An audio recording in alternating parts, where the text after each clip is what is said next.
Luai jai la bandit kau chuyen sang tieng bu zau na Brasil. Gyun guen ko truyen. Van fong. Ngoi ke vatin tan kwa Bangkok.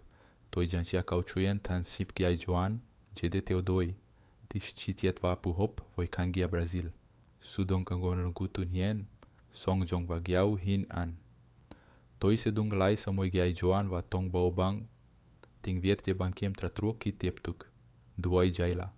Gyai joan. Toiror. Ei, pessoal. Hoje à noite vamos fazer algo um pouco mais desconfortável. Estamos visitando uma mesa de cirurgia medieval. Não como médico, nem mesmo como assistente segurando o balde. Não, hoje à noite. Você é o paciente. Você acorda em um catre estreito, embrulhado em lã, suando através dela. Sua perna pulsa. O tipo de pulsação que acompanha o ritmo do seu coração, como se seu corpo estivesse tocando sua própria sessão de percussão, e não de forma gentil. Sua cabeça está enevoada, seu estômago embrulhado, e sua boca tem gosto de madeira velha e cebolas cozidas. Há uma corrente de ar no ambiente. As paredes são de pedra, úmidas. Em algum lugar próximo, alguém está afiando uma lâmina. Bem-vindo à oficina do barbeiro cirurgião. E não, você provavelmente não vai sobreviver a isso. Não da forma limpa, moderna, com pontos e cubinhos de gelo. Não quando o homem no comando tem mais navalhas do que livros, e sua ideia de higiene envolve balançar alecrim sobre as ferramentas e chamar isso de oração. Então, antes de se acomodar, tire um momento para curtir o vídeo e se inscrever, mas só se você realmente gostar do que faço aqui. E, já que está por aí, deixe um comentário com seu horário local e de onde você está ouvindo. Adoro ver até onde essa estranha jornada de história sonolenta chega. Agora, apague as luzes, talvez ligue um ventilador para aquele zumbido suave de fundo e vamos mergulhar juntos nessa jornada. Você tenta se sentar, mas sua perna protesta com um grito. Algo está errado. Você sabia disso ontem. Talvez anteontem. Mas agora o inchaço atingiu proporções cômicas. E seu joelho tem a cor de uma ameixa madura demais. A oficina ao seu redor é bagunçada de uma forma que parece intencional. Há uma longa mesa de madeira no centro, manchada e desgastada, com tiras de couro pregadas nas laterais. Você realmente espera que não sejam para você. Na parede, ferramentas de ferro pendem em fileiras organizadas. Ganchos, serras, lâminas, coisas com nomes que você não quer aprender. Algumas brilham opacas à luz da manhã. Algumas ainda estão pegajosas.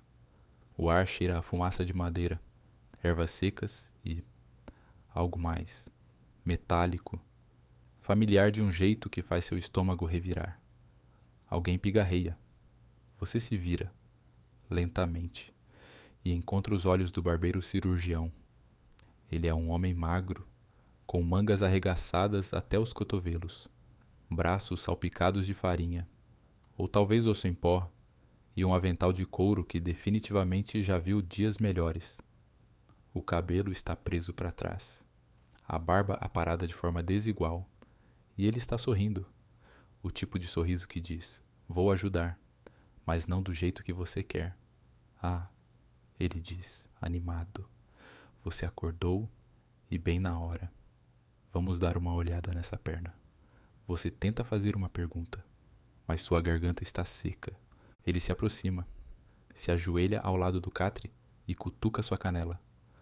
A dor é instantânea. Sua visão fica branca nas bordas.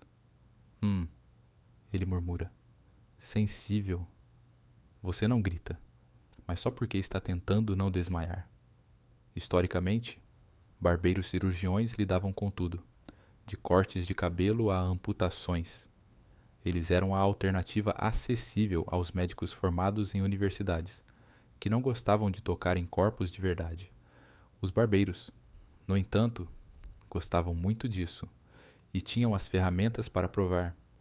Historiadores ainda discutem se eram heróis práticos ou improvisadores profundamente despreparados com uma ótima propaganda. Seu barbeiro cirurgião se levanta, limpa as mãos em um pano e chama para o fundo da sala. Prepare o kit. Vamos precisar da raspa de osso hoje. Você não gosta do som disso. Uma mulher entra carregando uma bandeja. Ela acena para você. Coloca uma jarra de algo fumegante e começa a cantarolar uma canção de ninar. Você não se sente confortado. O cirurgião retorna com uma bolsa de couro enrolada, que ele desenrola como um mágico preparando um truque particularmente horrível. Dentro, lâminas de vários tamanhos, pinças, alicates e algo que parece suspeitosamente com um garfo em miniatura. Você de repente está completamente consciente da sua perna. O calor, o inchaço, a forma como a pele parece tensa o suficiente para se partir. Você não vai a lugar nenhum. O cirurgião dá um tapinha no seu braço. Não se preocupe, ele diz. Já fizemos isso antes. Algumas vezes. Bem, uma vez. Com sucesso. Ele ri. Você não. Ele faz um gesto para a mulher, que começa a organizar as ferramentas. Uma chaleira ferve sobre o fogo. Você percebe, com pavor, que não é para chá. O cirurgião amarra um pano em volta do nariz, não por questões de higiene, apenas para evitar o cheiro. Ele puxa um banquinho para perto da sua perna e diz: Vamos ver o que está apodrecendo hoje. E com isso, sua jornada médica medieval começa. As ferramentas já estão sobre a mesa. Você não consegue desviar o olhar. Quer desviar o olhar. Mas seus olhos continuam voltando para a laje de madeira onde as ferramentas repousam, cada uma aninhada em seu pequeno sulco, como se pertencesse ali, o que é perturbador, porque ninguém deveria se sentir à vontade com tantas serras. A própria mesa é polida pelo uso de anos. Manchas de sangue há muito se infiltraram nos veios da madeira, tingindo partes dela com um tom inquietante, algo entre castanha e beterraba seca. Você até vê pequenas marcas ao longo da borda, como se alguém tivesse entalhado traços para contar pontos. As ferramentas estão dispostas em uma sequência, provavelmente significativa para o cirurgião, mas para você é apenas uma fila de escolhas ruins. Há a serra de osso, que é surpreendentemente pequena, quase delicada. Seus dentes são finos e curvados, como a lâmina de um carpinteiro que se cansou de fazer móveis e decidiu se especializar em pernas. Ao lado, um gancho, que você presume ser usado para tirar coisas de dentro de você. Depois, um conjunto de fórceps que parecem suspeitosamente com pinças de lareira. E então, a faca, sem adornos, sem aço cirúrgico brilhante. Apenas uma lâmina curta e grossa com um cabo envolto em linho. Está marcada, manchada, familiar demais. Alric, o aprendiz, entra carregando um balde e assobiando alegremente. Você o odeia um pouco. Ele coloca o balde no chão com um barulho de líquido. Você não pergunta o que tem dentro. O cirurgião se junta a ele, segurando um pacote de pano. Ele o desembrulha com cuidado, com reverência, como um padre manuseando relíquias. Dentro, mais ferramentas, agulhas, linha, tesourinhas e uma colher de metal estranha. Ele vê você encarando. Curioso, é? Ele diz, sorrindo. Excelente. É bom ser curioso sobre sua própria cirurgia. Você consegue emitir um som que está entre uma risada e um gemido. Ele aponta para a faca. Essa é uma favorita. Cabo de nogueira. Bem equilibrada. Usei semana passada em um furúnculo do tamanho de uma maçã. Ele faz uma pausa, lembrando com carinho. Explodiu lindamente. Historicamente, as ferramentas cirúrgicas na Idade Média eram frequentemente feitas à mão por ferreiros locais ou reutilizadas entre pacientes. O conceito de esterilização não era conhecido, embora alguns cirurgiões limpassem as lâminas com panos embebidos em vinagre, em parte para limpar, em parte para impressionar. Historiadores ainda discutem se a disposição das ferramentas na mesa tinha um significado simbólico ou era apenas um sinal de orgulho profissional. O cirurgião pega a colher e a segura contra a luz da vela. Isso, ele diz, é para remover tecido corrompido. Ele bate na borda. Se cantar, está pronta. Não canta, mas brilha. Ele se vira para Alric. Fervemos os panos? Sim. Alric responde. Bem, meio que fervidos. Você geme. O cirurgião percebe. Eu sei. É muita coisa para absorver. Mas não se preocupe. Quanto mais assustadora a ferramenta, mais rápido o trabalho. Você gostaria que isso fosse reconfortante. Ele se inclina e inspeciona sua perna novamente. Seus dedos sondam ao redor do inchaço. Você morde o lábio. Então ele assente. Vamos lancetá-la primeiro, depois verificar o osso. Lancetá-la primeiro. Você quer protestar? Pedir um tempo? Perguntar se talvez tenha se comportado mal espiritualmente, e isso é um castigo. Mas você já está aqui, e eles já organizaram as ferramentas. Você desvia o olhar da mesa, olhando para as vigas acima. São baixas, sombreadas, com ervas secando em laços de barbante. Sálvia, alecrim, tomilho, cheira reconfortante lá em cima. Você se concentra nisso, até ouvir o tilintar de metal contra metal. O cirurgião está afiando a faca novamente. Alguns movimentos rápidos, um teste na unha do polegar. Ele assente, satisfeito. Eu afio tudo antes de cada procedimento, ele diz, como se fosse uma cortesia de hospitalidade. Mesmo que tenha sido usado ontem, ele pega um quadrado de pano e o coloca ao lado da sua cabeça. Morda isso. Você não pergunta por quê. Você pega o pano. Com cuidado. Ele levanta a faca e se aproxima. Não se preocupe, ele diz novamente. Vai ser rápido. Alric agora está segurando sua perna. A mesa range enquanto o peso se desloca. Sua boca está seca. Seus dedos cravam nas laterais do banco. E as ferramentas, alinhadas cuidadosamente ao seu lado, aguardam sua vez. O cirurgião cheira a alecrim e ferro. É uma combinação estranha, uma quente e herbal, a outra fria e metálica. Mas é exatamente isso que você respira enquanto ele se inclina sobre sua perna. Mangas arregaçadas, lâmina na mão. O alecrim vem do maço amarrado em seu cinto, uma tradição mais enraizada em superstição do que em higiene. O ferro, isso é apenas ele. Ele cantarola baixinho enquanto trabalha. O que você decide que é para relaxar você ou ele mesmo. Não funciona para nenhum dos dois. Você tenta não se encolher quando ele toca seu joelho inchado novamente. Seus dedos são surpreendentemente gentis. Gentis demais. Como alguém verificando a maturidade de uma fruta que está prestes a cortar. Não é a pior infecção que já vi. Ele diz, animado.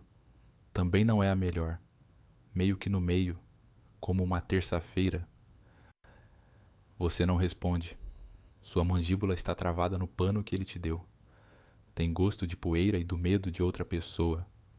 Alric reaparece com um frasco. Vinho de camomila, ele diz. Não ajuda muito, mas pode embaçar as bordas. Você toma um gole. É quente, herbal e quase intragável. Mas você bebe tudo mesmo assim. As bordas do ambiente suavizam. Só um pouco. O cirurgião alcança a faca, aquela com cabo de nogueira que ele parece amar.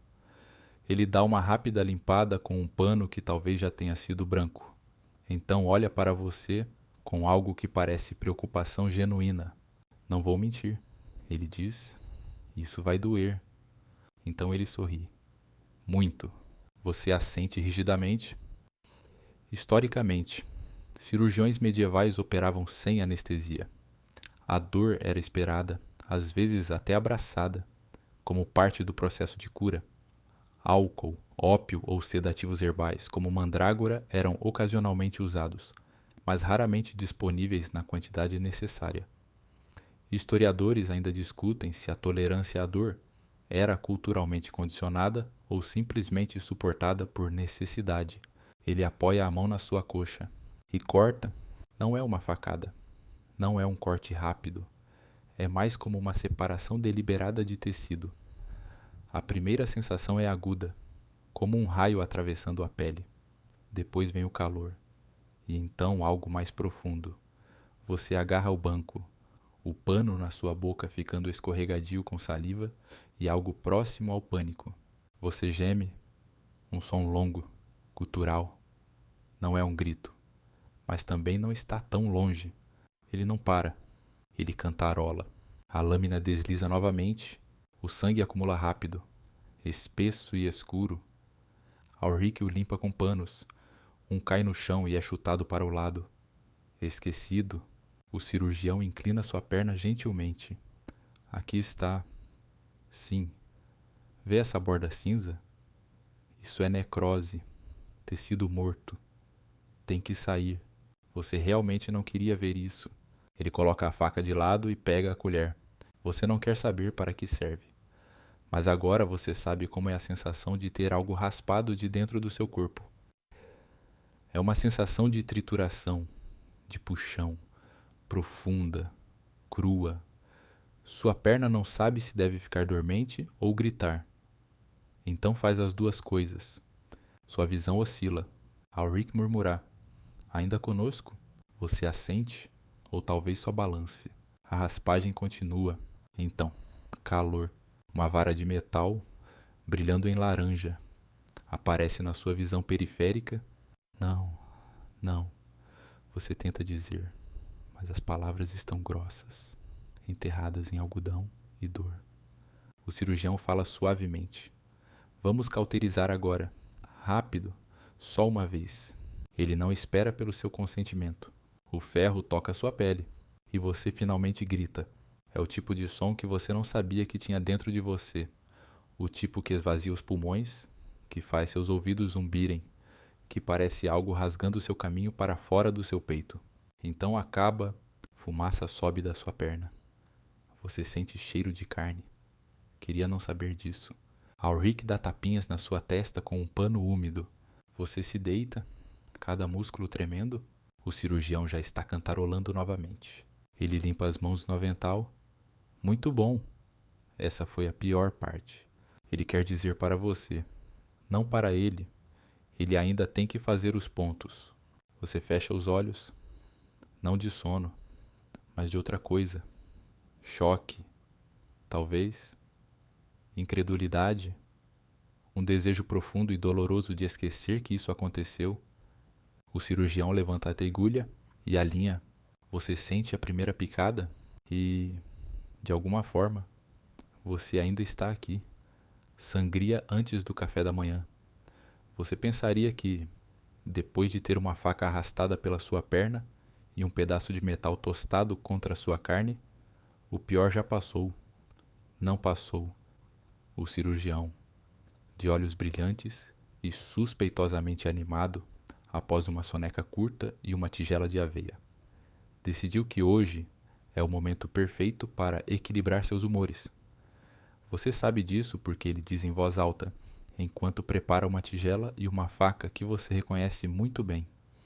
Muito bile negro, ele murmura, olhando para seu prontuário, embora não esteja claro se há algo escrito ali. Pode explicar o inchaço, ou o cheiro, ou seu humor geral. Você lança um olhar que diz, por favor, pare de me diagnosticar e me deixe recuperar. Mas ele já está desenrolando o kit de sangria. Sim, é um kit. Uma bela bolsa de couro, com forro de veludo e pelo menos 4 lâminas de tamanhos variados. Uma é tão pequena que parece feita para ratos, outra parece pertencer ao açougue. Ulrich está comendo uma pera e oferece uma mordida. Você recusa. Braço esquerdo hoje, o cirurgião diz, já levantando sua manga. Vamos tirar só um pouco, deixar o sangue ruim sair. O resto de você deve se sentir melhor depois. Você quer protestar que o resto de você atualmente inclui uma coxa costurada e queimada, e que talvez você precise de todo o sangue que tem. mas está cansado demais para discutir. Já com a cabeça leve, historicamente, a sangria era uma pedra angular da medicina medieval, baseada na antiga teoria dos humores, sangue, fleuma, bile negro e bile amarela. Os médicos acreditavam que a doença vinha de um desequilíbrio, e remover sangue era uma forma de reiniciar o corpo. Historiadores ainda discutem se a sangria trouxe algum benefício ou apenas deixava os pacientes fracos o suficiente para parar de reclamar. O cirurgião amarra um pano apertado ao redor do seu antebraço. Seus dedos formigam. Ele posiciona uma tigela de latão sob seu cotovelo. Agora, quando eu disser vai, você não ouve vai. Você só sente a picada. É surpreendentemente aguda. Não um corte profundo, mas limpo. O sangue flui rápido, escuro e quente. Atinge a tigela com pequenos estalos líquidos. Ulrich cantarola enquanto conta as gotas em voz baixa, como se fosse algum tipo de jogo. Não queremos tirar muito, o cirurgião diz. Só o suficiente para aliviar a carga. Você já se sente mais leve, mas não de um jeito bom. Uma leve tontura se insinua. As paredes oscilam. Você pisca lentamente. Mais um momento, ele diz. Você tenta falar, mas sai embolado. A tigela está quase pela metade quando ele assente e pressiona um pano no corte. Ele levanta seu braço e o segura no alto. Depois o enfaixa apertado com uma bandagem que cheira levemente a alho. Pronto, ele diz. Você vai se sentir melhor em breve.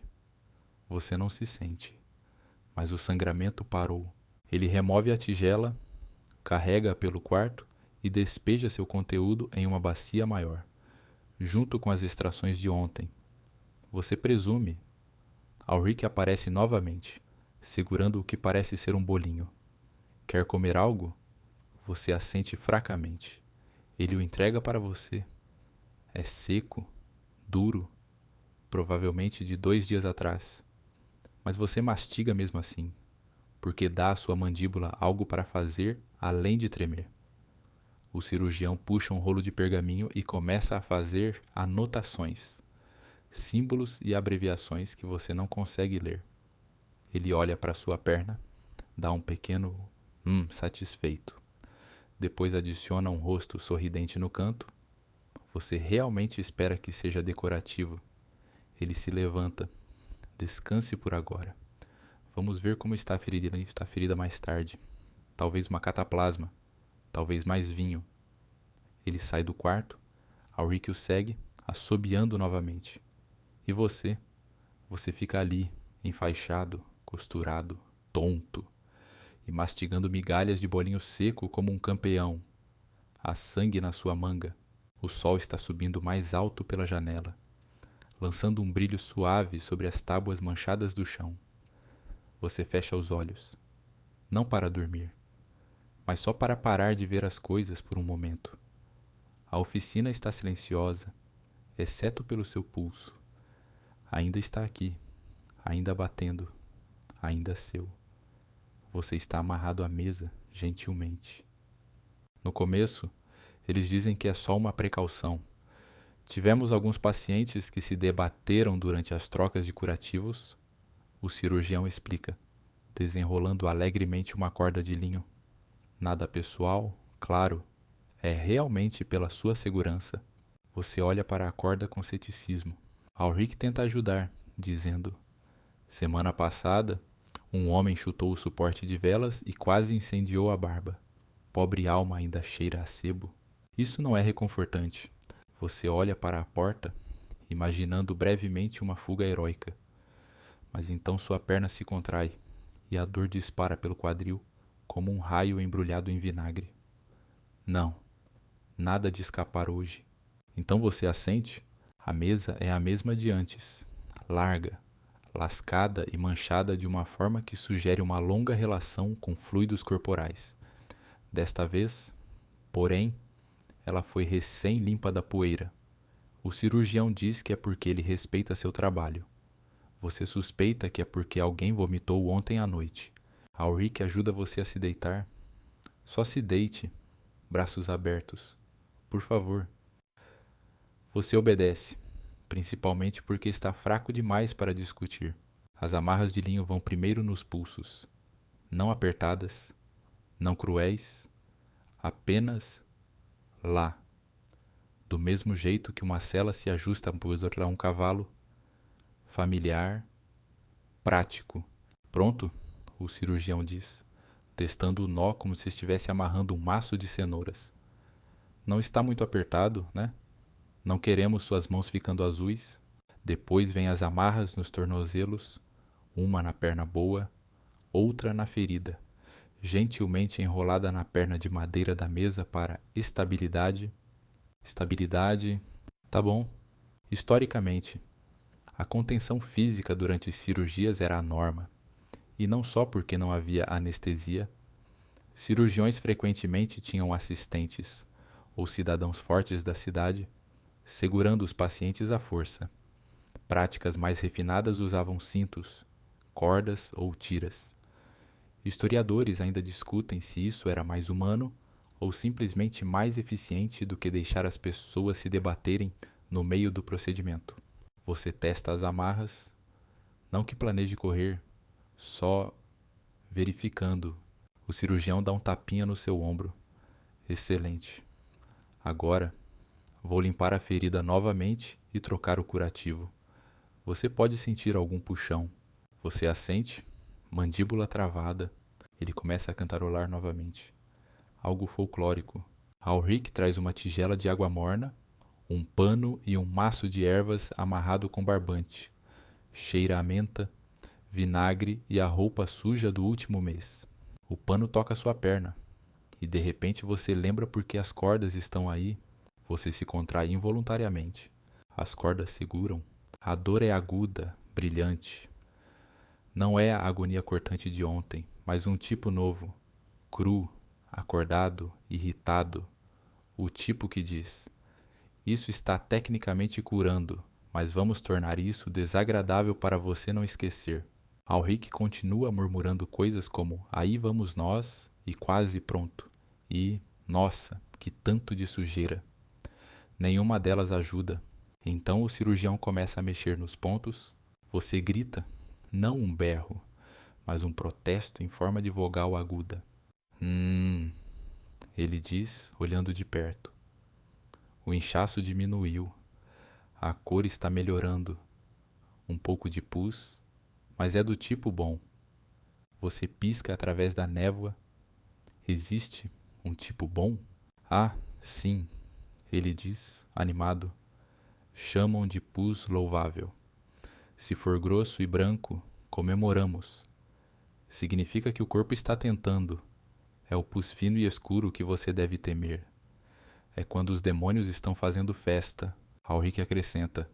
Também cheira pior. Valeu, Ulrich. O curativo é finalmente trocado. A ferida é preenchida com algo que parece suspeitosamente musgo e cheira a alho e leite azedo. Dizem que isso vai extrair o calor. As amarras ficam um pouco mais, só por precaução. Caso você se contorça novamente, você não se contorce. Está cansado demais.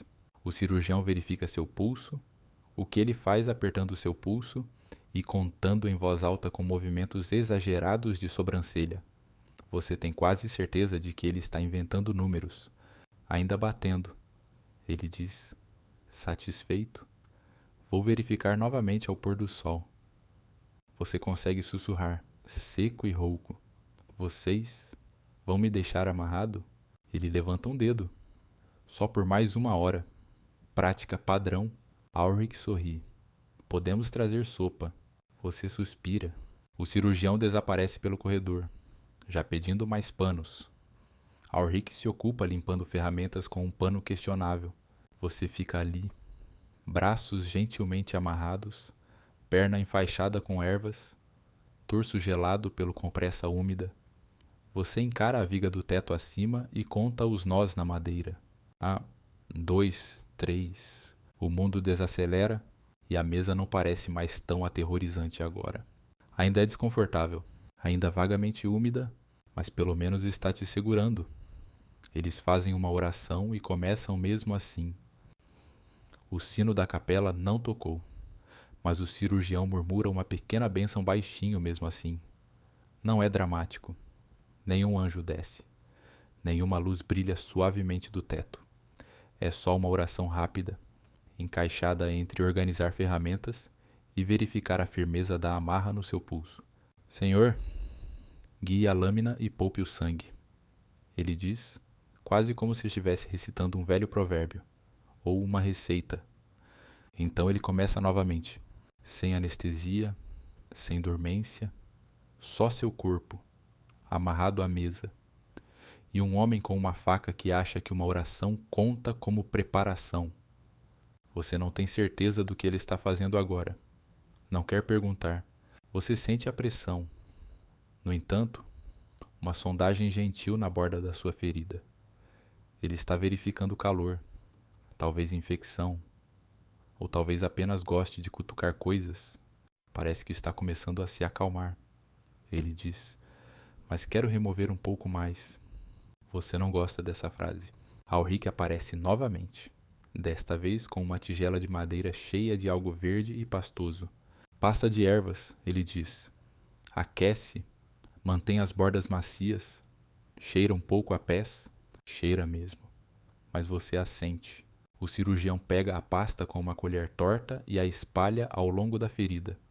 É quente, pegajoso, e não é totalmente horrível. Até ele pressionar, a dor dispara pelo seu quadril como um raio perseguindo um rato. Você grunhe. O pano não está na sua boca hoje. Então o som escapa livremente. Quase pronto? O cirurgião mente. Então ele pega a pinça. Historicamente, pinças de ferida eram ferramentas de metal rudimentares usadas para segurar a pele durante cortes ou fechamentos. Pareciam alicates, mas eram tratadas mais como extensões esperançosas das mãos do cirurgião.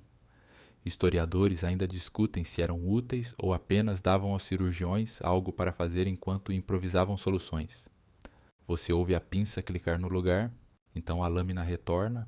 Desta vez é uma faca menor, curva, projetada para finesse. Aparentemente, o cirurgião cantarola novamente. Algo sobre uma lebre e um violino. Você se prepara e, novamente, começa. Ele corta delicadamente desta vez, ao redor do tecido inflamado perto da borda da ferida costurada. Você não sente a lâmina diretamente. Sente o puxão, o estiramento, o calor que floresce em dor como uma flor que você nunca pediu para crescer. Alric observa em silêncio, secando sua testa de vez em quando. Em algum momento, alguém traz uma panela de ervas e a coloca para ferver perto do fogo. O vapor enche o quarto, misturando-se com o cheiro de alecrim e sangue. O cirurgião pausa. Um pouco de sangramento, ele murmura. Você levanta uma sobrancelha. Ele dá de ombros. Esperado, ele pega um quadrado de linho, mergulha no vinho e pressiona com força. Você grita. Alric agora cantarola junto com a melodia do cirurgião. Não ajuda. Após alguns momentos, a pressão alivia. O cirurgião se inclina para trás, respirando um pouco mais pesado agora. Pronto, ele diz. Bordas limpas, nada estragado. Ele começa a recosturar, cuidadosamente, rapidamente. A agulha entra, sai, entra, sai. Você aperta os punhos a cada vez. Parece ser mordiscado por vagalumes com mau humor. Você encara as vigas novamente. Desta vez, há uma aranha construindo uma teia entre duas vigas. Você a observa. Ajuda. O último ponto é feito. O cirurgião o amarra com um floreio, como se estivesse embrulhando um presente. Alric bate palmas uma vez, suavemente. Bem feito. O cirurgião faz uma leve reverência. Você exala, uma respiração longa e trêmula. Então percebe que suas mãos ainda estão amarradas. Eles te desamarram agora, gentilmente, como se estivessem desembrulhando algo frágil. Seus pulsos estão vermelhos, seus braços moles. O cirurgião pega sua mão. Bom trabalho, ele diz. A maioria dos pacientes desmaia. Você não. Você quer dizer porque não consegui. Mas sua boca apenas abre e fecha inutilmente. Ulrich traz um caldo. Você toma. É salgado, muito quente, mas glorioso. O cirurgião limpa suas ferramentas novamente, cuidadosamente colocando cada uma em seu lugar. Ele pausa na lâmina, dá uma última inspeção. Então a desliza para a bolsa de couro com um suspiro satisfeito. Ele sussurra algo para ela, talvez outra oração, ou um agradecimento. Então ele se vira para você. Descanse agora. O pior ficou para trás. Você assente levemente e se pergunta em silêncio: quantos outros piores pode haver? A dor boa está apenas começando. Você está fora da mesa agora, de volta ao catre. Mas nada parece descanso. Tudo dói, não só a ferida, embora essa seja certamente a reclamação mais alta, mas todo o seu corpo, como se todo o medo, esforço e esforço para não gritar, tenham deixado seus músculos com uma ressaca medieval. Sua perna pulsa em ondas. Um tipo de dor profunda, pesada, que parece organizada, rítmica, como se seu corpo tivesse desenvolvido seu próprio metrônomo horrível. Ulrich te verifica de vez em quando, gentilmente levantando o cobertor e espiando as bandagens como se estivesse inspecionando um bolo. Ainda seco, ele murmura. Bom, você pergunta se ele já viu uma perna assim antes. Ele assente. Pior, também. Um homem do curtume teve a panturrilha aberta como uma bolsa de grãos. Recuperou-se bem. Andava com um pouco de mancar, mas casou 2 vezes. Você não sabe se isso é reconfortante ou aterrorizante. O cirurgião entra logo depois, segurando o que parece ser um alaúde. Ah, não, você sussurra. Sim, ele diz, é hora. De quê? Terapia que, neste caso, envolve movimentos leves da perna, flexionando o tornozelo, movendo o joelho levemente, enquanto é serenado. Descobri que cantar relaxa os humores, ele diz, animado, e distrai do desconforto. Você se prepara? Ele começa a dedilhar. A melodia é simples. Uma canção folclórica sobre um ganso que se apaixona por um carrinho de mão. Você tenta se concentrar nas letras. Quer se concentrar nas letras. Mas então ele levanta sua perna, não muito, apenas alguns centímetros, e todo o seu corpo se contrai. Bom, ele diz alegremente. Isso significa que o sangue está se movendo novamente. Você range os dentes. Não é isso que não queremos? Ah, não, ele responde. Queremos circulação. Membros estagnados ficam irritados. Membros irritados apodrecem. Historicamente, o cuidado pós-cirúrgico era mínimo, mas estranhamente criativo. Alguns cirurgiões acreditavam em movimentos leves para estimular a cura. Embora não houvesse um método padronizado, cantar, por outro lado, não era um protocolo médico típico. Historiadores ainda discutem se a música na recuperação era uma tentativa sincera de terapia ou apenas uma forma de abafar os gritos. Ele toca mais algumas cordas. Ulrich se junta com palmas. Você chora silenciosamente no travesseiro. Após a canção, o cirurgião começa a massagear gentilmente a área ao redor das bandagens, seus dedos pressionando a pele como alguém tentando amassar sentido em uma massa. Dói, não agudamente, não de repente, apenas constantemente. Você deve sentir dor, ele diz, ainda esfregando. Isso nos diz que você ainda está presente. Posso estar menos presente? Ele ri. Você não. Então vem a compressão novamente. Não é a mesma ferramenta de aço. Desta vez são tiras de linho embebidas em vinagre, enroladas apertadas ao redor da sua coxa para ajudar a puxar a dor para cima e para fora. Você pergunta para onde exatamente ela deve ir. Para o ar, Ulrich diz, ou para as vigas. A dor gosta de altura. Você o encara, ele dá de ombros. Eu não faço as regras. O cirurgião pressiona um ponto logo acima do seu joelho. Com força, você solta um som que pode ser uma maldição em 3 línguas diferentes. Ulrich bate palmas novamente. Isso é a cura falando. A pior parte? Eles parecem genuinamente felizes. Para eles, isso tudo é progresso. Você não desmaiou. Suas bandagens não estão encharcadas. Você não tossiu nada preto ou verde. E aquele pus louvável? Ainda lá, ainda lindo. Você fecha os olhos e tenta imaginar um mundo sem dor, sem canções de ganso, sem palmas. Mas, em vez disso, você imagina o tratamento de amanhã. E o de depois? Porque isso, essa dor horrível, pulsante e cantarolada, é aparentemente a parte boa. A dor boa, a dor da cura. E você? Você sente tudo isso? A boticária oferece um saquinho de musgo. É quase pôr do sol quando ela chega, embrulhada em camadas de linho, dedos manchados de ervas e cabelo trançado tão apertado que poderia contar como armadura. Ela entra no quarto como se fosse a dona do lugar. O que, a julgar pela forma como Ulrich se esquiva do caminho, ela provavelmente é. Não se mexa, ela diz sem olhar para você. Você não estava planejando. Ela coloca uma cesta que cheira a 6 tipos diferentes de floresta. Então começa a desembalar seus produtos. Pequenos pacotes de pano, potes de barro com rolhas, um grande rolo de musgo verde escuro e macio, amarrado com barbante. Ela os dispõe na mesa onde as ferramentas do cirurgião estavam antes, transformando o outrora sangrento altar de cortes em um buffet fragrante de texturas de pântano. O cirurgião retorna, assentindo em aprovação. Ah, excelente. Você vai gostar dessa parte. Você duvida muito. A ferida está limpa, ele diz, apontando para sua perna. Vamos mantê-la assim.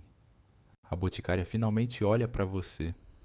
Seus olhos são gentis, mas afiados. Você pode dizer que ela já decidiu o que há de errado com você, além do buraco na sua perna.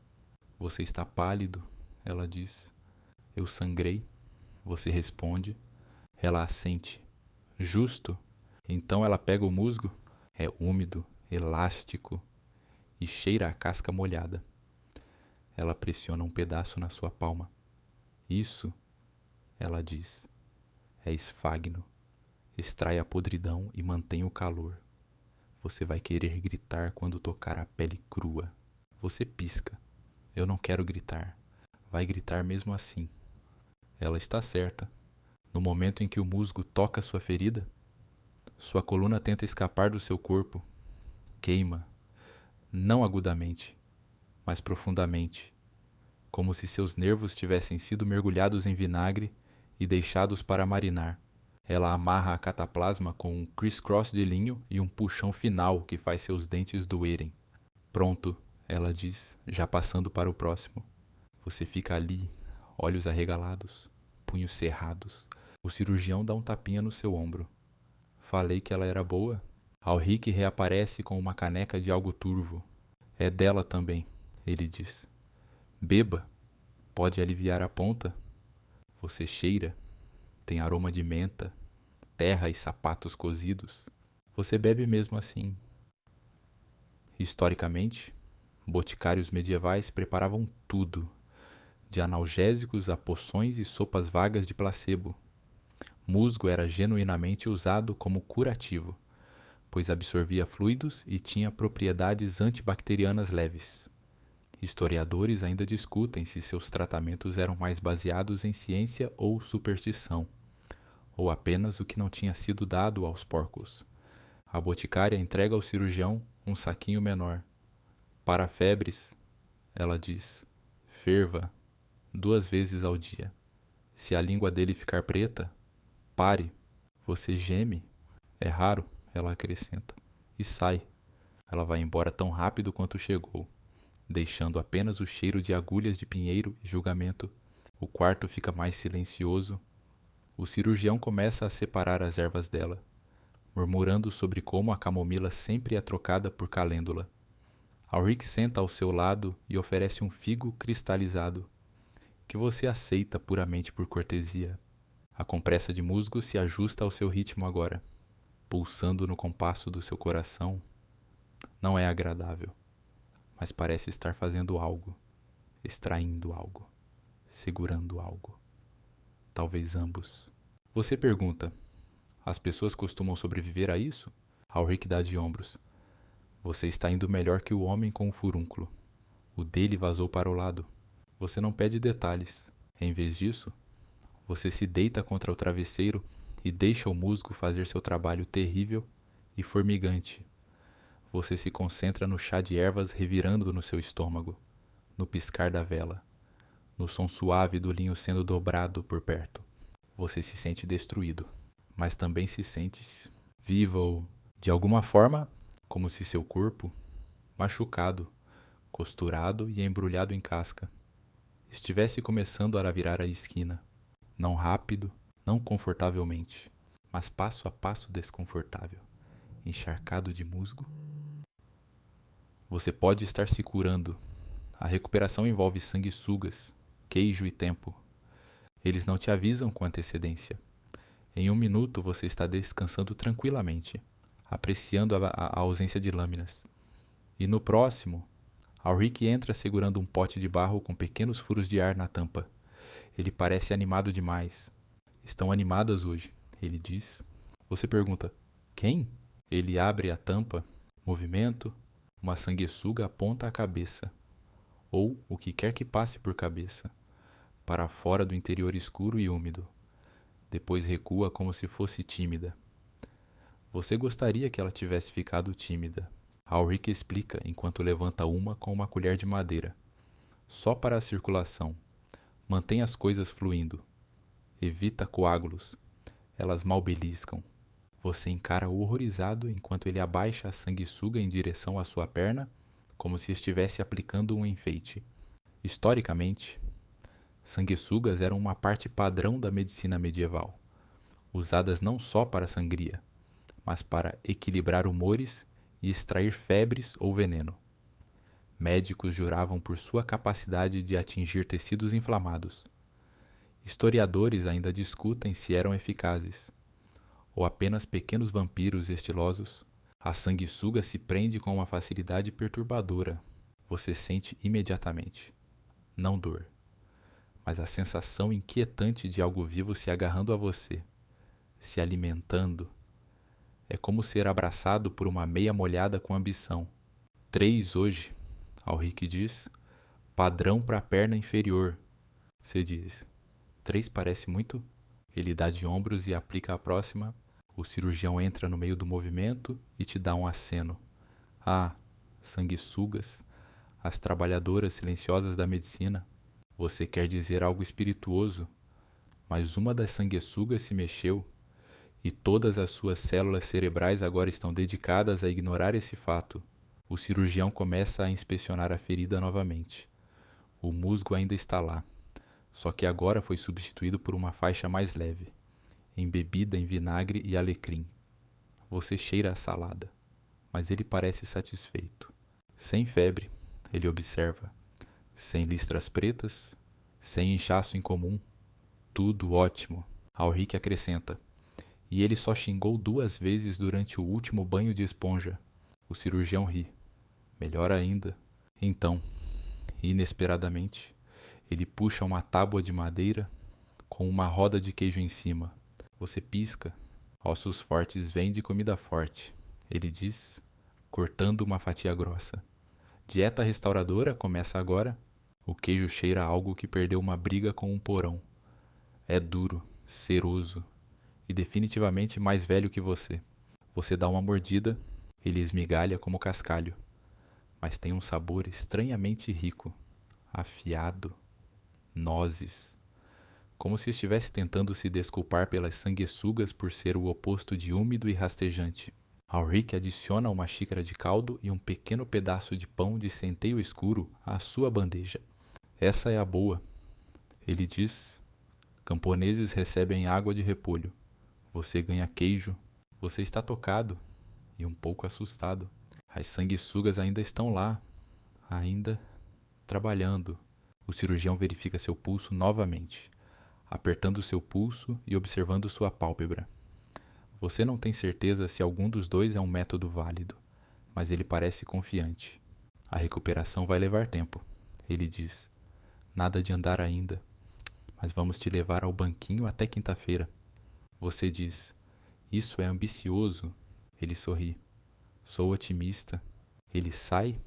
Ulrich começa a compor uma canção sobre sanguessugas na perna, que você reza para nunca se tornar popular. Você descansa a cabeça, o calor do caldo se espalha por você. O queijo assenta como uma pedra, mas uma pedra nobre, curativa. As bandagens estão secas, o quarto está silencioso, as sanguessugas estão cheias. Uma se desprende e cai no pote com um plop molhado. Ulrich sorri. Ela terminou.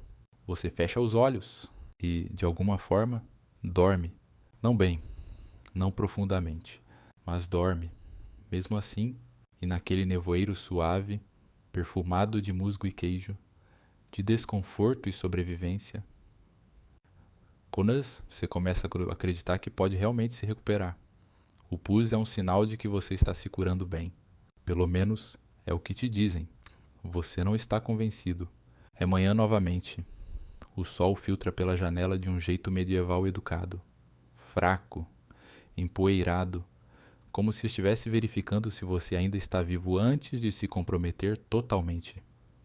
O ar cheira a ervas, vinagre e linho quente. Não desagradável, mas definitivamente clínico. Você se senta lentamente, muito lentamente, e puxa a borda do cobertor para dar uma olhada na sua perna enfaixada. Está quieta agora. Menos pulsação, menos calor, apenas uma dor surda e a crosta onipresente de ervas secas, agarrada na pele como uma armadura musgosa. Então vem o check-up. O cirurgião chega no meio de um murmúrio, segurando um toco de vela, uma sonda de ferro minúscula e uma xícara de algo fumegante. Você não pergunta para que serve qualquer dessas coisas. Não quer saber. Ele se ajoelha ao seu lado e desembrulha o linho com mãos rápidas e treinadas. Ulrich paira por perto, mastigando o que pode ser um pedaço de palha ou um macarrão muito duro. A bandagem sai. A ferida não é adorável. Um muco amarelado gruda nos pontos. A pele ao redor do corte está rosada, um pouco inchada, e cheira vagamente a alho velho e sapatos úmidos. Você se encolhe. Está pronto para o pânico, para o alarme, para as sanguessugas. Mas o cirurgião apenas sorri. Nossa, isso está muito bom, ele diz. De manual? Você pisca. Está vazando?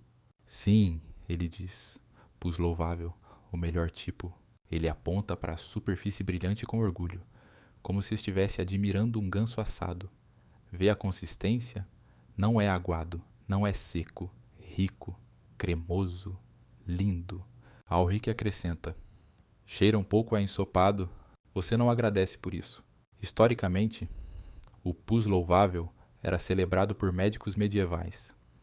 Eles acreditavam que o pus grosso, branco ou amarelo, indicava que a ferida estava expelindo os humores ruins e que a cura estava em andamento. Historiadores ainda discutem se isso era enraizado na medicina grega antiga ou apenas um otimismo transmitido por gerações de observadores de muco surpreendentemente entusiasmados. O cirurgião limpa as bordas da ferida com um pano embebido em vinho. Você sibila entre os dentes. Não seja tímido, ele diz. Se arde, significa que o corpo está ouvindo. Ulrich levanta um potinho de musgo fresco. Mais cataplasma? O cirurgião assente. Adicione um pouco de sálvia dessa vez. Vamos tentar a febre a ficar longe. Você não tem certeza de quão tentadora a sálvia realmente é, mas assente mesmo assim. Ulrich aplica o musgo com o cuidado de alguém ajeitando um animal de estimação querido. Depois ele embrulha a ferida novamente em linho. Fresco, quente do lar e levemente perfumado com tomilho. Você se deita com um suspiro. O cirurgião te oferece a xícara que trouxe antes. É um caldo ralo, salgado e azedo, com pedaços flutuantes de raiz e algo que pode ter sido carne um dia. Você toma com cuidado. Então começam as perguntas. Algum sonho? Ele pergunta. Você franze a testa. Acho que sim. Algo sobre pássaros e uma escada. Ele assente seriamente. Bom, o corpo fala em imagens. Se você sonha com escalada, significa que seu sangue está subindo. Alric acrescenta. Se sonhar com ovelhas, geralmente é fome. Você diz a eles que também sonhou com queijo. Ambos assentem como se você tivesse passado em um teste. Então estamos no caminho certo, diz o cirurgião. Ele se levanta, se espreguiça e diz: Vou verificar a perna novamente à noite. Nos avise se a cor mudar. Azul é ruim, verde é preocupante, preto significa que perdemos. Você lança um olhar, ele pisca. Brincadeira. Provavelmente, você se acomoda no catre, ajustando a perna com cuidado e encara a viga do teto novamente. A aranha se foi agora. Mudou-se para uma arquitetura melhor. Talvez você respira lentamente. A dor ainda está lá, mas é mais familiar agora. Menos um inimigo. Mais um companheiro que reclama, mas não vai embora. Seus dedos traçam a borda do cobertor. Lá fora, alguém está cortando lenha. Dentro, Alric começa a cantarolar novamente, suavemente desta vez. E sob a bandagem, a ferida silenciosamente exsuda, uma promessa cheia de pus e esperança de que você pode estar a caminho de se tornar inteiro, você é visitado por um endireitador de ossos itinerante. Você está meio que tirando uma soneca que não pretendia, flutuando entre sonhos de caldo e o formigamento fantasma de sanguessugas, quando a porta range e alguém diz: Onde está o do perna torta? A voz de Alric responde, abafada, mas inconfundível. Ainda presa a ele, uma nova voz ri. Não por muito tempo, se essa articulação estiver fora do lugar, você abre os olhos. Parado ao pé do seu catre, está um homem que parece ser feito inteiramente de cotovelos. Alto, magro, queimado de sol, e carregando uma bolsa de couro que tilinta ominosamente quando ele se move. Sua barba é desigual. Seu chapéu tem uma pena. Seu sorriso é confiante. Confiante demais. O cirurgião aparece na porta, franzindo a testa. Ele está se recuperando, lentamente, com alguma estabilidade. O endireitador de ossos o dispensa com um aceno. Estabilidade não é desculpa para a preguiça. Eu estava na área. Posso verificar o alinhamento. Ele deixa a bolsa cair na borda da sua cama com um baque. Ela quica. Você se encolhe. Alric sussurra. Não se preocupe. Ele é meio que famoso por não quebrar coisas. Meio que... Historicamente, endireitadores de ossos eram uma espécie de médicos freelancers, praticantes itinerantes que consertavam luxações, tratavam fraturas e declaravam em voz alta serem especialistas na ordem dos membros. Alguns eram respeitados, outros eram amadores entusiasmados. Historiadores ainda discutem se seu trabalho salvava vidas ou apenas era mais barulhento que os gritos que causava. O endireitador de ossos pega uma vara de madeira longa, uma tira de couro e uma ferramenta de metal que parece uma pinça gigante. Ele mexe nos seus dedos do pé sem aviso. Você grita? Reflexos intactos, ele diz, sorrindo. Ele então agarra seu calcanhar e, gentilmente, mas com firmeza, gira a perna para fora. Você berra? Sim, sim, ele murmura. Algo está um pouco fora. A articulação está rígida. Os ligamentos precisam de carinho. Você não acha que os ligamentos querem carinho dele? O cirurgião murmura. Ele foi esfaqueado, não pisoteado, mas o endireitador de ossos já está preparando algo com uma velocidade alarmante. Um pacote de pano vai sob seu joelho, uma tira ao redor do tornozelo, uma órtese de madeira deslizada por baixo. Alric se agacha ao seu lado. Morda isso. É um pedaço de raiz. Você não sabe de que planta. Não pergunta. O endireitador de ossos fica sobre você, mãos posicionadas como um músico prestes a tocar a primeira nota. Tá bom, ele diz. 3 opções. Posso puxar, pressionar ou torcer. Você pergunta, qual é menos horrível? Ele sorri. Depende do tempo. E antes que você possa protestar, ele torce. Há um som. Não é exatamente um estalo. Não é bem um pop. Mais como um glorp. Profundo e interno. Algo dentro de você se desloca. Desagradavelmente. Mas definitivamente. Então, silêncio. Você pisca. A dor explode. Depois recua. Não sumiu. Mas diferente. O endireitador de ossos solta. Ele se inclina para trás. Pronto. A articulação estava só fora do lugar. Estava puxando errado. Você o encara, incrédulo. Você sentiu isso? Ele dá de ombros. Faço isso desde os 8 anos. Comecei com galinhas. Subi de nível. Você não pergunta o que veio entre galinhas e pessoas. Ele aplica uma compressa no seu joelho. Aperta o linho e dá um tapinha no seu ombro como se tivesse acabado de arrumar um piquenique. Então ele começa a guardar as coisas. Mantenha a perna quente, sem giros bruscos. Não sente com as pernas cruzadas e nada de dançar. Você garante que isso não estava na agenda. Ulrich o agradece com um pedaço de pão e um pequeno pote de banha. O endireitador de ossos assobia alegremente e desaparece pela porta, já chamando sua mula. O quarto parece mais silencioso depois, como se algo caótico tivesse passado e deixado alinhamento. O cirurgião verifica a perna, assente. Odeio dizer isso, mas ele não está errado. Você tem mais movimento agora. Você flexiona o pé, com cuidado. A dor permanece, mas a articulação parece mais solta, menos como uma jarra selada, mais como uma dobradiça. Ulrich sorri. Próxima parada, escadas. Você geme, mas sob a dor, sob o eco surdo daquele glorp. Há algo estranho. Alívio. O homem itinerante com uma bolsa de ferramentas e ética questionável pode ter feito algo certo. E sua perna, pela primeira vez em dias, parece que pode pertencer a você novamente. A igreja oferece uma segunda opinião. Você está cochilando novamente, flutuando entre sonhos de caldo e o formigamento fantasma de sanguessugas. Quando um cântico baixo começa a ecoar pelo corredor, você pisca acordado quando Ulrich entra, parecendo envergonhado. Só um aviso, ele diz. Os monges estão vindo. Você geme? Por quê? Ele dá de ombros. Disseram que você teve ervas o suficiente. Agora é hora de bênçãos. Antes que você possa protestar, 3 figuras deslizam para o quarto.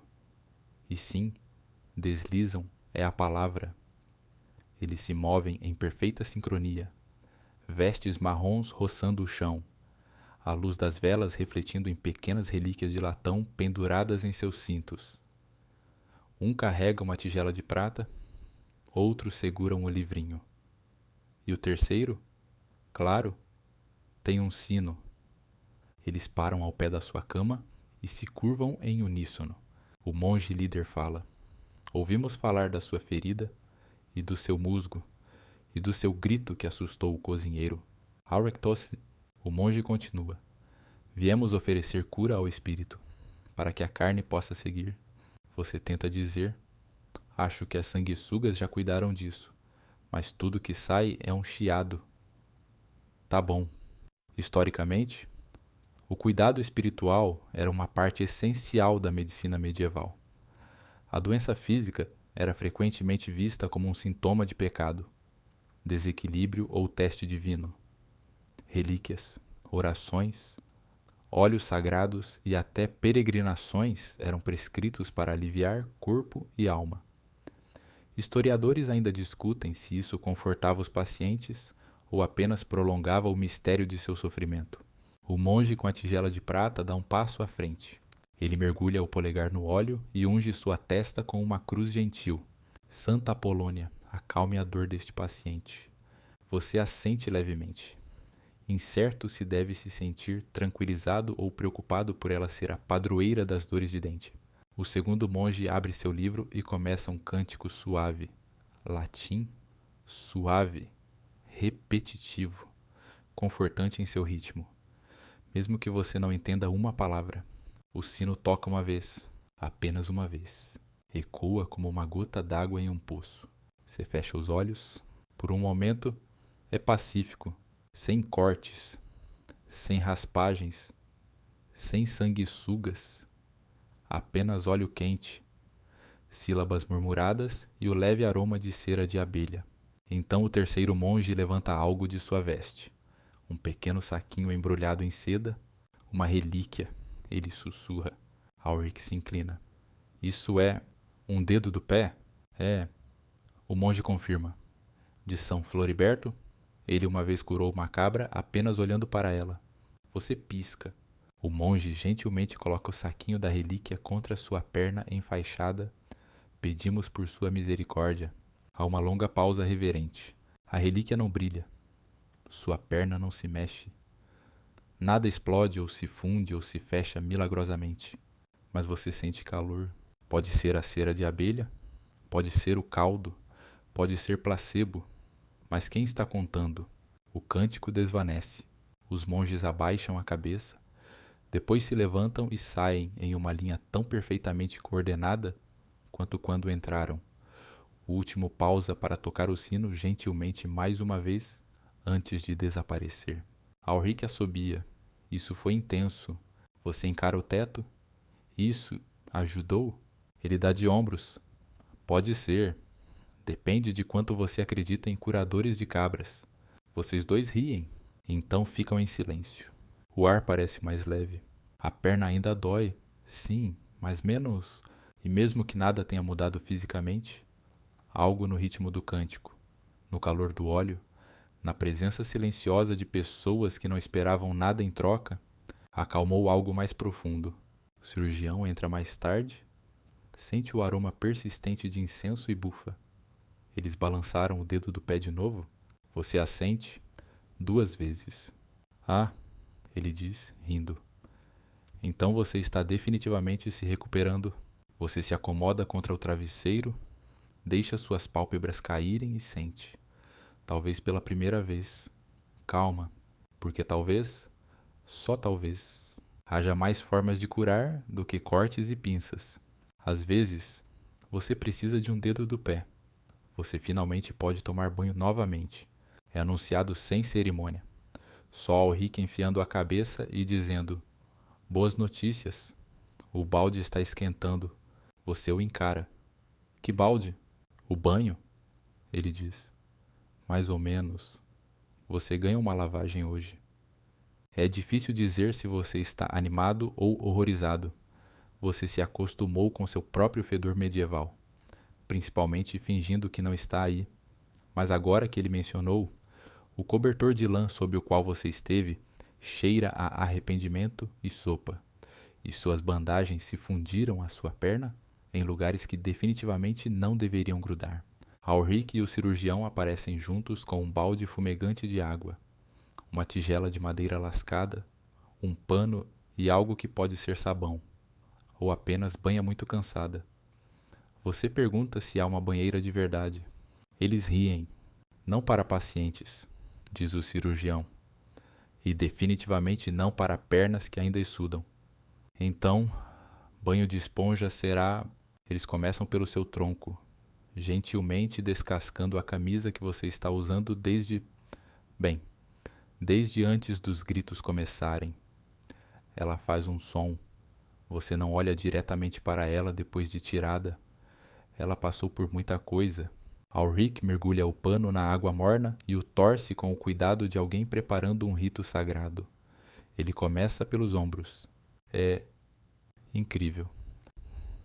Não só porque está quente, mas porque está limpo.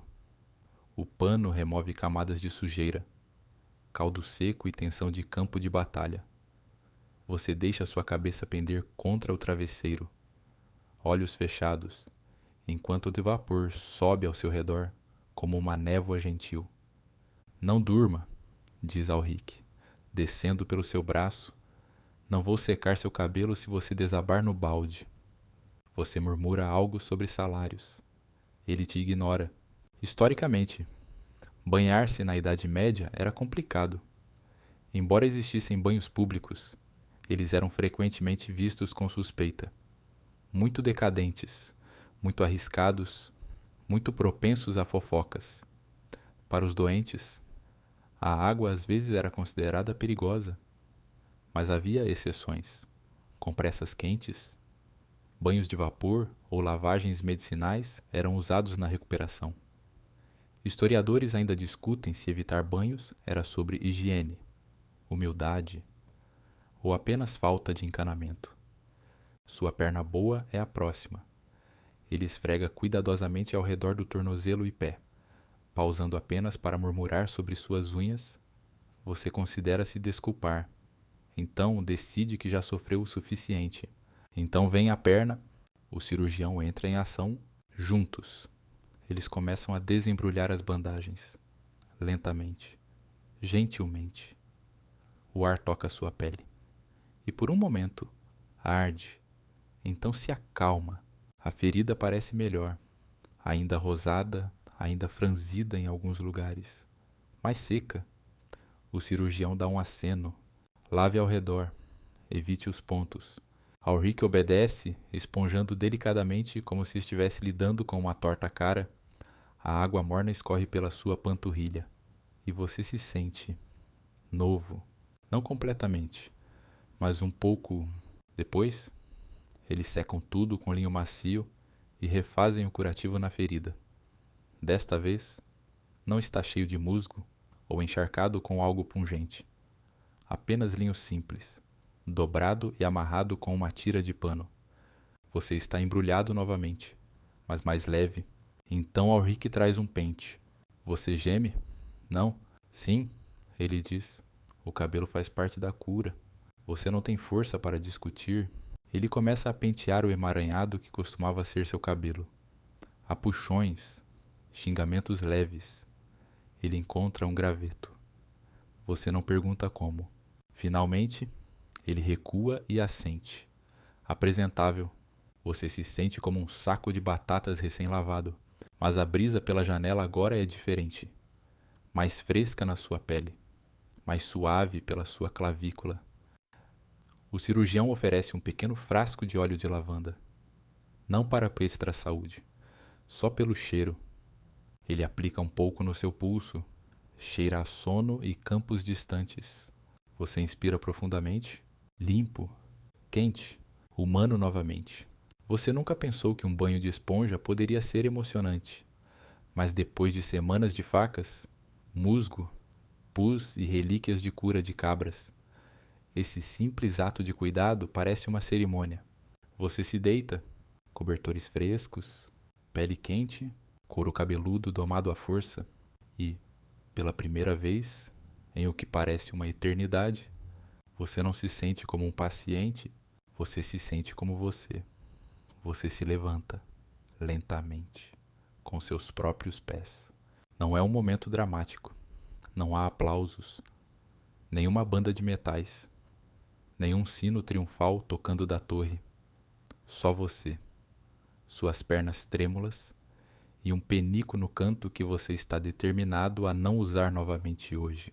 O cirurgião verifica seus pontos uma última vez naquela manhã e diz: você pode tentar ficar de pé.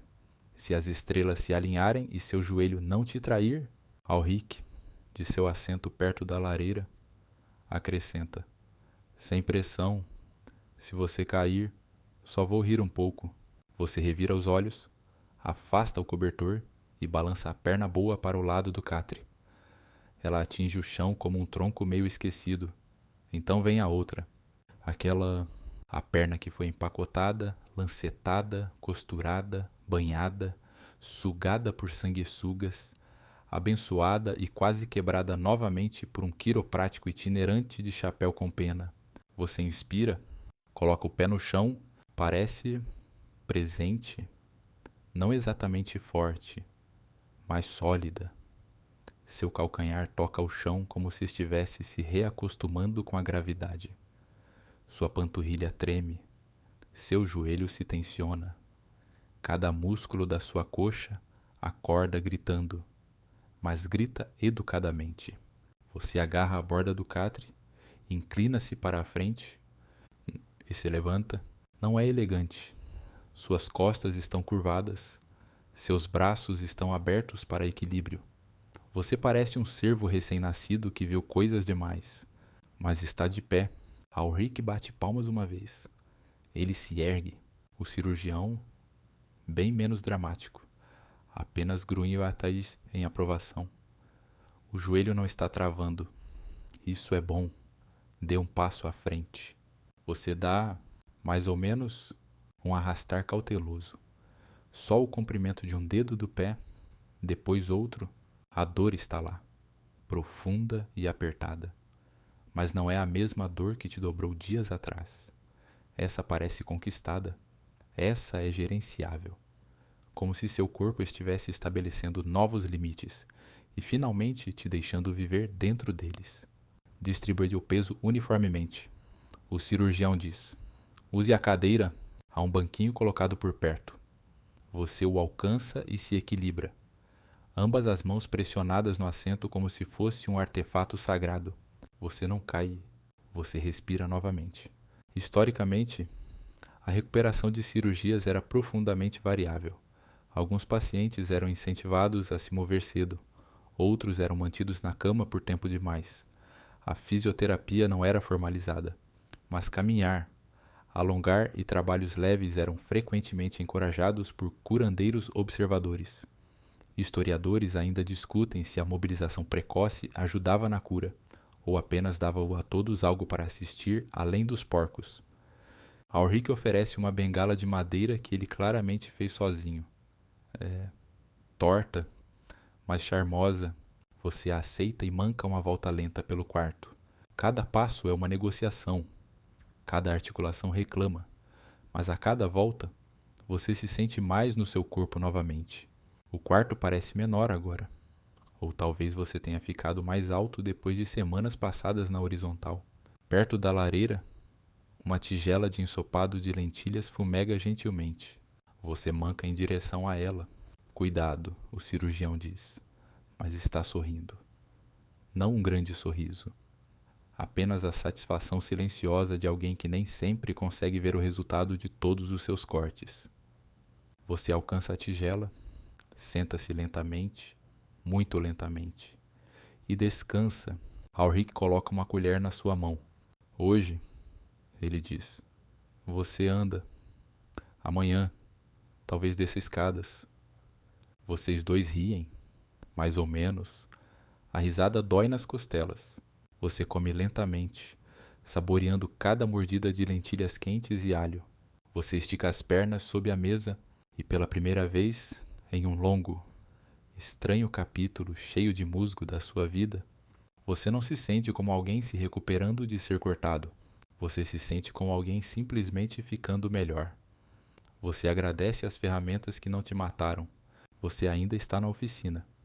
Embora ela não seja mais o lugar de horror que já foi, a luz entrando pela janela alta parece mais quente agora, menos interrogativa. Os cheiros de ervas, vinagre e cera de vela não agridem mais seu nariz. Eles te envolvem como uma memória, familiar, terroso, quase nostálgico. Você está sentado na borda da mesa de trabalho, a mesma a qual te amarraram, a mesma em que você sangrou, gritou, curou. Agora, suas mãos descansam gentilmente nos joelhos e seus pés balançam a poucos centímetros do chão. Do outro lado do quarto, o cirurgião lustra suas ferramentas. Cada lâmina, pinça e espeto de formato estranho é limpo com reverência treinada. Depois, colocado em sua bolsa ou slot na gaveta, você o observa em silêncio. Quando ele percebe, ele levanta uma das facas, uma lâmina curta e curva com cabo de nogueira, a primeira que usou na sua perna, aquela que começou toda essa jornada. Lembra desse pequeno amigo? Ele pergunta. Você assente? Lembro de todos eles. Ele ri e a coloca gentilmente em um pano dobrado. Bom aço, equilibrado, sempre diz a verdade. Aulric está por perto, enrolando bandagens de linho frescas e cantarolando uma canção alegre sobre maçãs e cabras. Você parou de pedir explicações. Se sentindo forte hoje? O cirurgião pergunta. Você testa seu peso no chão. Ambos os pés firmes. O joelho agora dobra. Os músculos reclamam menos. Há até um toque de ansiedade no seu passo. Melhor, você diz, quase humano. Ele assente. Bem, não fique muito confiante. Uma recaída agora e terei que começar do zero. Você não quer voltar para essa mesa? Você dá um tapinha afetuoso na mesa. Já tivemos nosso tempo. Ele sorri levemente. A maioria dos pacientes nunca volta para agradecer as ferramentas. Você é raro. Você passa os dedos pela borda da mesa, sobre as marcas e manchas. Algumas têm séculos. Algumas, suas, ainda frescas. Você diz, elas não me mataram. Isso conta algo. Historicamente, pacientes que sobreviviam às cirurgias frequentemente acreditavam a habilidade do cirurgião ou intervenção divina, mas raramente as ferramentas em si. No entanto, essas ferramentas eram frequentemente heranças, passadas adiante, valorizadas, até nomeadas. Historiadores ainda discutem se tinham poder simbólico ou eram simplesmente o equivalente medieval de um bisturi da sorte. Você atravessa o quarto, mais lento do que gostaria, mas mais forte do que antes, e descansa a mão na bandeja onde os instrumentos repousam em aposentadoria silenciosa, a serra, a colher, a pinça, a agulha torcida. Nenhum deles parece ameaçador agora. Você sussurra. Obrigado. O cirurgião finge não ouvir, mas para de polir por um segundo. Aulric finalmente se levanta e diz: Você merece um pouco de sol. Proponho uma caminhada até o jardim. Você assente.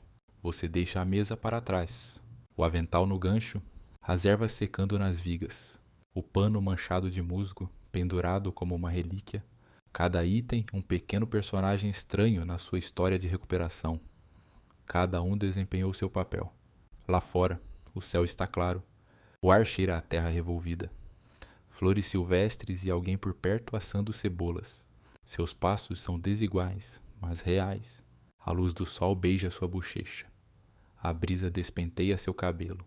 E a dor ainda está lá, mais fraca, como um sino distante do qual você agora pode se afastar. Você não olha para trás para a oficina, não porque a teme, mas porque fez as pazes com ela. Você sabe o que vive lá dentro e, mais importante, você sabe que saiu de lá. E agora, você pode finalmente descansar. As facas estão quietas, as ferramentas estão limpas, as sanguessugas se foram. Espero que bem longe dos seus sonhos. Sua ferida parou de cantar. Seus músculos não tremem mais com o menor movimento. Sua respiração agora vem mais fácil. Não como algo emprestado, mas algo conquistado. A mesa que você temia desvaneceu na memória. O musgo secou. Os pontos estão segurando e a dor aguda, urgente, dilacerante. Se foi, o que resta é algo mais gentil, um lembrete, não uma ameaça. Então agora, deite-se, deixe o calor do seu cobertor envolver seu corpo recém-silencioso. Deixe os últimos ecos dos cânticos dos monges se transformarem em algo mais suave, como uma canção de ninar sussurrada de outro quarto. Deixe o caldo assentar no seu estômago. Deixe a lavanda no seu pulso te lembrar do sol sobre madeira antiga. Deixe o quarto escurecer. Deixe sua mandíbula relaxar. Você foi costurado, esfregado, abençoado e enfaixado. Você sangrou. Você curou. Você riu. De alguma forma, mesmo enquanto estava amarrado a uma mesa. E agora está feito. A história foi contada. As ferramentas estão paradas. E você? Você está inteiro. Feche os olhos. Viajante. Você está seguro. Você está quente. Você está aqui. Deslize agora para um silêncio não de dor, mas de paz. A cura está concluída e o sono pode começar.